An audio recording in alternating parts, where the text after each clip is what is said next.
Assalamualaikum warahmatullahi wabarakatuh. Jumpa lagi Depolers dengan program diskusi bersama Ilmu Politik Universitas Andalas. Siang ini saya bersama Pak Dr. Aidinil Zetra, salah seorang staf pengajar di Departemen Ilmu Politik. Kami akan mendiskusikan tentang relevansi ilmu politik di era revolusi industri 4.0. Depolers yang berbahagia, saya pikir banyak hal yang terjadi hari ini, bahkan orang menganggap bahwa revolusi industri 4.0 membawa tidak hanya pada inovasi-inovasi dari masyarakat, tapi juga gangguan-gangguan dan bersifat disrupsi. Nah, oleh karenanya siang ini kita juga akan mendiskusikan itu. Dan pertama Pak Aidinil, kita ingin tahu apa revolusi industri 4.0 itu, Pak Aidinil. Ya, terima kasih Pak Profesor Asrinaldi. Saya kira ini isu menarik ya. Menarik karena isu ini relatif lebih baru, walaupun perkembangannya sudah sangat pesat. Dan tentu kita juga perlu mendiskusikan ilmu politik itu ketika berada dalam revolusi industri 4.0 itu apa tantangan dan peluang yang tersedia. Kemudian bagaimana para lulusan ilmu politik itu bisa memanfaatkan perubahan perkembangan revolusi industri itu untuk pengembangan karir, pengembangan ilmu dan sebagainya. Nah, kalau kita bicara tentang revolusi industri 4.0, sesungguhnya revolusi industri ini adalah bagaimana pemanfaatan teknologi, kecerdasan buatan, kemudian kendaraan otonom, kemudian juga internet yang saling mempengaruhi dalam kehidupan. Nah, di mana masing-masing device yang dahulunya berdiri sendiri sekarang terhubung satu sama lain dan itu mempengaruhi kehidupan masyarakat. Nah, kalau kita bicara tentang revolusi industri, tentu kita tidak bisa melepaskan dari tahapan-tahapan yang ada. Nah, kalau tahapan pertama kita merasakan bagaimana perkembangan revolusi industri pada tahap 1, di mana ditemukan mesin uap waktu itu. Industri berkembang begitu pesat yang sebelumnya hanya menggunakan tenaga hewan, tenaga manusia, kemudian digantikan oleh tenaga uap, sehingga industri menghasilkan produk-produk yang lebih banyak, lebih masif gitu. Begitu juga kendaraan yang dulunya hanya menggunakan tenaga manusia, mengayuh kapal, kemudian menggunakan tenaga hewan dengan menarik dengan kuda dan sebagainya, kemudian itu digantikan oleh tenaga uap. Lalu ilmu pengetahuan terus berkembang, teknologi juga terus berkembang, akhirnya ditemukan listrik. Lalu kemudian dengan ditemukan listrik, maka perubahan juga begitu cepat. Alat-alat produksi yang dahulunya hanya mengandalkan uap, mesin uap, sekarang digantikan oleh tenaga listrik. Dan kita juga melihat bahwa hasil produksi dari berbagai industri juga terjadi berlipat ganda, sehingga negara-negara industri kewalahan juga untuk memasarkan hasil produksi mereka, dan kemudian mereka terpaksa melakukan ekspansi ke berbagai negara. Nah, perkembangan ilmu pengetahuan pada tahap ketiga ditemukan komputer, komputer. Tapi waktu itu komputer hanya berdiri sendiri, satu komputer yang sangat besar di satu ruangan gitu, hanya digunakan untuk menganalisis data, kemudian hanya digunakan untuk mengetik dan sebagainya, atau pemrograman yang sangat sederhana. Nah, pada revolusi industri 4.0, komputer terhubung antara satu komputer dengan komputer lain dengan menggunakan internet, jaringan internet. Dan device yang ada itu juga terhubung satu sama lain dengan menggunakan jaring internet. Nah, ketika ditemukan internet, maka terjadilah perubahan yang sangat dasar. Masing-masing industri device mengembangkan kecanggihan produk mereka dengan mengandalkan teknologi internet tadi. Nah, ini tentu semua berpengaruh terhadap perkembangan ilmu dan kehidupan manusia. Khusus untuk ilmu politik, banyak sekali perubahan yang kita rasakan dengan adanya perkembangan tersebut. Nah, paling tidak ada 3 substansi yang terdapat dalam revolusi industri 4.0 itu. Pertama, muncul big data, karena internet membuat orang dengan device yang dulu sangat sederhana sekarang menjadi canggih, komputer yang sangat besar menjadi kecil, dan bisa dibawa kemana-mana. Akhirnya semua orang bisa memproduksi data dengan sangat masif. Ya. Semua orang menjadi wartawan, bisa mengirim data, dan perkembangan data yang biasanya sangat kecil tapi kemudian berlipat ganda. Dulunya data-data hanya dalam bentuk angka-angka, sekarang data pun juga sangat beragam. Ada data dalam bentuk gambar, data dalam bentuk video, data dalam bentuk narasi dan sebagainya, yang sering disebut dengan data-data yang tidak terstruktur. Dan data itu di dalam ilmu politik ternyata sangat penting sekali gitu, terutama dalam pembuatan kebijakan publik. Nah, saya kira ini yang perlu disikapi oleh para ilmuwan ilmu politik dan juga para mahasiswa ilmu politik, bagaimana kita menggunakan big data ini untuk pengembangan ilmu pengetahuan. Nah, selain itu juga Pak Al, ada algoritma, ya. Jadi dengan adanya algoritma, Internet of Things dan sebagainya, ini juga membuat masyarakat menjadi pertama mudah terhubung satu sama lain, kemudian juga di dalam masyarakat juga terdapat kelompok-kelompok yang memudahkan bagi mereka untuk saling berinteraksi satu sama lain, sehingga partisipasi masyarakat tidak lagi di dunia nyata, tetapi sudah berpindah ke dunia maya gitu. Dan itu dampaknya terhadap kehidupan politik luar biasa gitu. Kita bisa lihat dalam pemanfaatan media sosial. Betul. Contohnya Pak Daniel ya, di konteks politik, muncul buzzer, influencer dan seterusnya, apalagi mau pemilihan presiden. Tapi ada yang menarik Pak Daniel, dalam konteks revolusi industri ini kan juga perlu ada pemahaman masyarakat ini, apalagi yang big data. Persoalannya literasi masyarakat terkait big data ini gimana Pak Daniel melihat hari ini? Terus terang, barangkali istilah big data itu kan istilah baru gitu. Nah, dalam konteks literasi masyarakat kita, ketika mereka terhubung ke dalam sistem yang digital ini, gimana Pak Daniel melihat mungkin dampak positif bisa kita katakan lah, atau dampak negatifnya yang mungkin kita khawatirkan. Gimana Pak Daniel melihat seperti itu? Iya, jadi memang dengan munculnya big data itu, maka ada plus minusnya sebetulnya. Plusnya itu adalah kita bisa dengan mudah mengetahui apa sebetulnya keinginan dari masyarakat. Sebagai pemerintah, misalnya pemerintah dengan mudah mengetahui aspirasi masyarakat, sehingga kebijakan yang diambil atau kebijakan yang akan diambil itu dengan mudah bisa kita ketahui respon masyarakat, ya, dengan big data, karena kita bisa meng-crawling data dari berbagai media sosial. Kemudian data-data itu bisa kita gunakan sebagai bukti, ya. Kalau Pak Al tadi mengatakan kebijakan berbasis bukti, nah bukti-bukti itu tidak harus kita ambil dengan melakukan survei, tidak perlu harus mengumpulkan masyarakat dulu berdiskusi dan sebagainya. Cukup kita meng-crawling dari media-media sosial yang mereka gunakan, sehingga kita bisa mendapatkan data yang jauh lebih valid dibandingkan dengan kita melakukan survei. Sebentar, saya interupsi di sana. Apakah tidak bias nanti ketika banyak data itu beredar, kemudian pemerintah mengambil kesimpulan dari data-data itu, ada yang benar, ada yang fake news? Gimana kita menjelaskannya Pak Daniel? Nah, disitulah sebetulnya dibutuhkan kecanggihan seorang analis data analisis itu ya.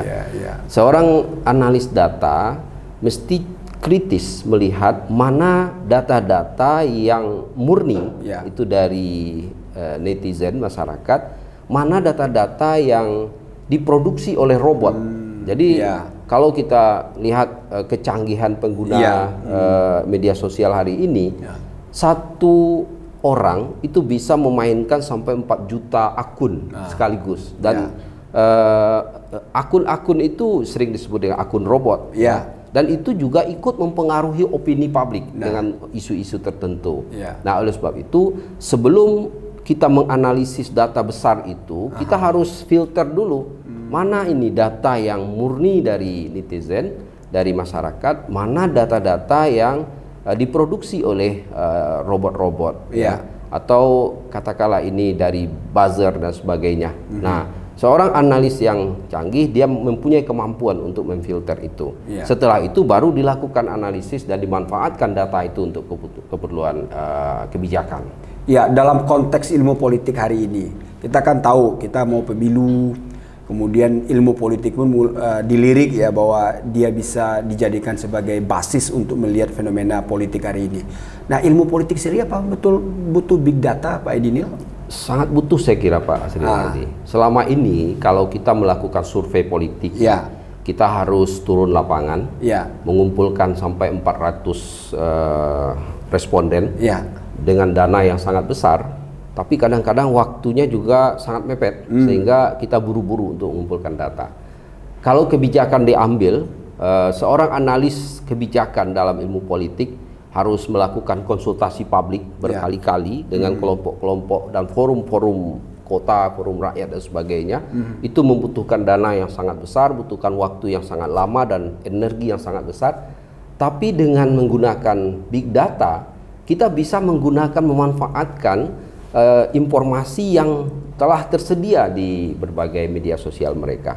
Dan perlu kita ingat bahwa data-data yang ada di media sosial yang mereka tulis itu adalah data-data yang memang murni.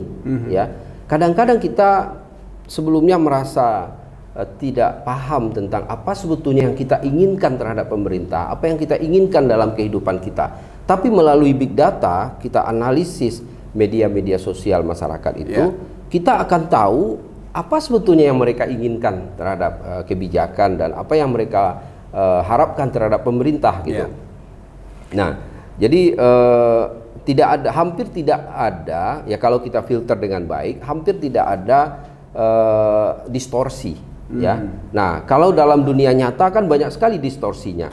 Misalnya seorang anggota dewan turun ke lapangan melakukan reses, tapi kemudian mereka juga punya kepentingan. Ketika apa yang disampaikan oleh masyarakat dalam reses itu berbeda dengan kepentingan partai misalnya, berbeda dengan kepentingan anggota dewan itu, maka di situ terjadi distorsi. Tapi dengan big data real apa yang diharapkan oleh masyarakat, kemudian itu yang disampaikan kepada para pembuat kebijakan. Dan analis kebijakan hari ini juga harus memiliki kemampuan dalam analisis data besar itu. Saya kira begitu, Pak. Ya, cuma persoalannya begini, yang sering juga Depolers bertanya gitu. Bukankah revolusi industri itu kaitannya dengan ilmu eksakta gitu. Sementara ilmu politik ini kaitannya dengan ilmu sosial. Nah, keterkaitannya itu di mana, Pak Aidinil? Karena bayangannya kalau udah big data itu bicara algoritma, bicara bagaimana hasil itu bisa merekayasa ya. Istilah social engineering kan dari big data itu, sehingga merubah bagaimana kehidupan sosial masyarakat itu menjadi yang dibayangkan dengan data yang besar itu. Gimana Pak Aidinil menjelaskan keraguan masyarakat terkait dengan apa namanya, ini kan eksakta yang cara berpikirnya ya linear begitu, sementara masyarakat yang sangat fleksibel, yang kadang-kadang ada fake newsnya, kadang-kadang itu pula seninya katanya. Ini gimana nih Pak? Ya betul Pak Al. Jadi big data, data science itu kan memang berakar dari 3 bidang ilmu ya, ilmu komputer, ilmu statistik dan matematik, dan bisnis proses. Jadi ketiga bidang ilmu itulah yang kemudian menghasilkan data science dan analisis big data itu. Nah, pemanfaatan dari data science dan big data itu bisa dimanfaatkan oleh semua bidang ilmu hari ini ya. Jadi kita punya banyak alat-alat analisis, aplikasi-aplikasi sederhana ya, yang bisa digunakan oleh semua bidang ilmu. Jadi kalau dulu bahasa-bahasa pemrograman itu hanya dipahami oleh orang-orang komputer yang ahli pemrograman. Tapi hari ini hampir semua bidang ilmu bisa memahami itu. Misalnya kita lihat misalnya dalam aplikasi Netlytics misalnya. Itu sangat sederhana sekali, kita mendaftar di situ, kemudian kita masukkan akun kita, lalu kemudian kita bisa pada pada beberapa menit bisa meng-crawling data yang ada di Twitter misalnya. Kita bisa mengumpulkan data sampai 10.000 percakapan ya dalam beberapa detik terakhir. Nah, sehingga kita tidak perlu harus paham bahasa-bahasa pemrograman seperti orang-orang ilmu eksak itu. Nah, kalau kita mau belajar sedikit, kita juga bisa memanfaatkan aplikasi yang lebih canggih, misalnya Python. Ya. Nah, Python itu hari ini juga bahasanya sangat sederhana, tidak sama dengan Pascal, ya, dengan bahasa-bahasa pemrograman yang konvensional itu. Nah, sehingga data yang kita crawling dan data yang kita ambil dari berbagai situs yang menyediakan data, ya, itu sangat mudah. Gitu.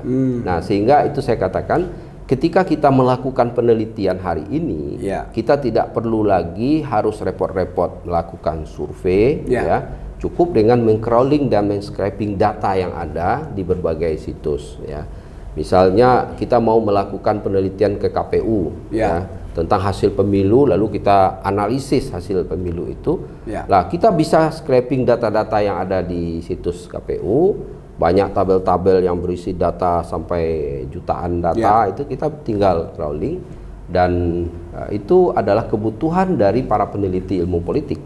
Ya. Baik. Nah, Pak Dinil, ini terakhir Pak Dinil. Ini pentingnya big data ini kan juga dikaitkan dengan pemilu nih. Kita kan mau pemilu ini, apalagi ilmu politik sangat concern dengan pemilu. Pandangan Pak Dinil gini.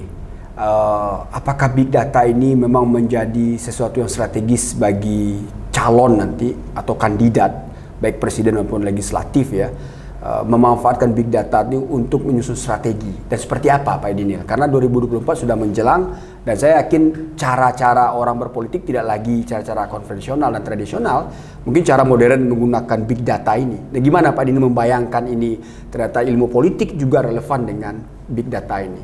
Ya, betul Pak. Jadi dalam tahun politik 2024-2023 akhir sampai 2024 ini, itu akan banyak sekali isu-isu publik yang muncul. Ya. Kasus kemarin misalnya, ketika isu tentang gagalnya Indonesia menyelenggarakan event internasional, ya, yang FIFA U20 ya. U20. Ya. Itu netizen sudah luar biasa membangun percakapan, dan percakapan itu bukan hanya percakapan tentang bola, tapi sampai percakapan politik di situ. Nah, seorang politisi ketika dia tidak mampu membaca itu dengan meng-crawling data dari berbagai media sosial yang digunakan oleh netizen, maka ketika dia merespon pertanyaan media atau dia ikut berbicara di media sosialnya sendiri, dia bisa blunder. Dia tidak mampu membaca apa isu yang sedang diperdebatkan dan diperbincangkan oleh publik. Kemana arahnya? Sentimen publik seperti apa terhadap isu itu? Apakah sentimennya positif atau sentimennya negatif gitu? Nah, seorang politisi, ya, dia tidak boleh melawan arus, kan? Betul. Nah, yang boleh melawan arus itu seorang intelektual. Nah, kalau intelektual dia harus berani untuk kesepian. Tapi kalau seorang politisi tidak bisa kesepian, bisa langsung elektabilitasnya turun, ya, popularitasnya turun dan sebagainya. Tapi kalau kalau posisi Pak Asrinaldi misalnya sebagai intelektual, tidak penting mau turun mau naik, pokoknya saya mau menyampaikan kebenaran. Tapi kalau seorang politisi kan tidak seperti itu. Kebenaran publik beda dengan kebenaran dirinya, publik, relatif ya. Jadi disitulah sebetulnya pentingnya seorang politisi, ya, mampu membaca diskusi isu-isu publik itu dan bagaimana percakapan publik di berbagai media sosial dengan melakukan analisis big data tadi. Baik Pak Aidinil, saya pikir ini perbincangan yang menarik ya, dan tentu Depoler sangat paham sekali bahwa ke depan ilmu politik ini bukan berdiri sendiri dan akan berhubungan dengan ilmu lainnya. Seperti yang sampaikan Pak Aidinil tadi, bahwa konteks revolusi industri 4.0 juga akan merambah semua ilmu pengetahuan termasuk ilmu politik. Baik Depoler, itu perbincangan kita tadi. Kalau ada komentar, silakan kunjungi web kami. Jangan lupa like dan subscribe. Kalau ada usulan terkait dengan tema yang didiskusikan dari Depolers kami akan tampung dan kita akan tayangkan di minggu berikutnya. Terima kasih.